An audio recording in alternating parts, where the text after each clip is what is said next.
2023 সালের 7 অক্টোবর বিশ্বের ইতিহাসের মোড় ঘোরানো এক দিন, যেদিন হামাসের আগুনের ফুলকি দেখেছিল বিশ্ব।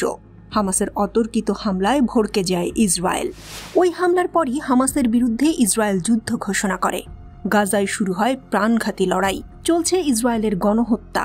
যুদ্ধের শুরুতেই ইসরায়েল জানিয়ে দেয় হামাস নির্মূল না করা পর্যন্ত লড়াই চলবে।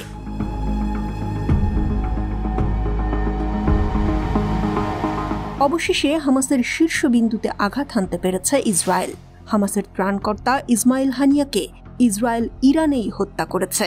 মোসাদ ছাড়া আর কে করতে পারে এমন চক্রান্ত?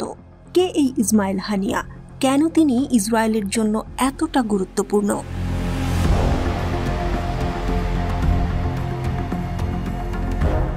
ইসমাইল হানিয়া হামাসের রাজনৈতিক শাখার প্রধানের পদে থাকলেও তাকেই এই গোষ্ঠীর শীর্ষ নেতা মনে করা হয়। 1963 সালের 29 জানুয়ারি গাজার আল শাতি শরণার্থী শিবিরে জন্মগ্রহণ করেন হানিয়া। ডাকনাম আবু আল আবদ।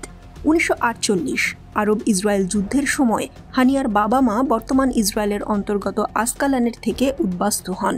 জাতিসংঘ পরিচালিত স্কুলে পড়াশোনা করেছেন হানিয়া।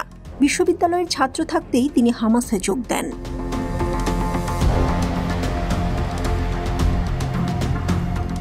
ইসরায়েল 1989 সালে হানিয়ার হাতে শেকল পরায়।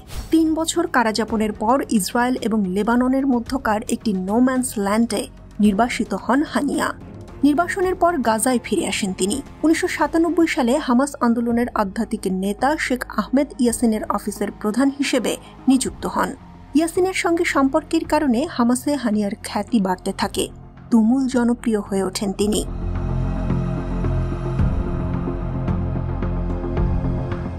ইসরায়েলি বাহিনী ইসমাইল হানিয়াকে আগেও টার্গেট করেছিল।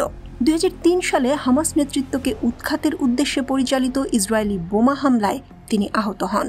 ফিলিস্তিনের জাতীয় নির্বাচনে হামাস বেশিরভাগ আসনে জয় পাওয়ার পর 2006 সালে ইসমাইল হানিয়াকে প্রধানমন্ত্রী পদে নিয়োগ দেন প্রেসিডেন্ট মাহমুদ আব্বাস। কিন্তু সপ্তাহব্যাপী রক্তক্ষয়ী সংঘাতের পর গাজায় মাহমুদ আব্বাসের দল ফাতার কার্যক্রম বন্ধ করে দেয়া হয়। প্রধানমন্ত্রীর পদ থেকে সরিয়ে দেয়া হয় হানিয়াকে। তবে হানিয়া ওই সিদ্ধান্তকে অসাংবিধানিক বলে আখ্যায়িত করেন।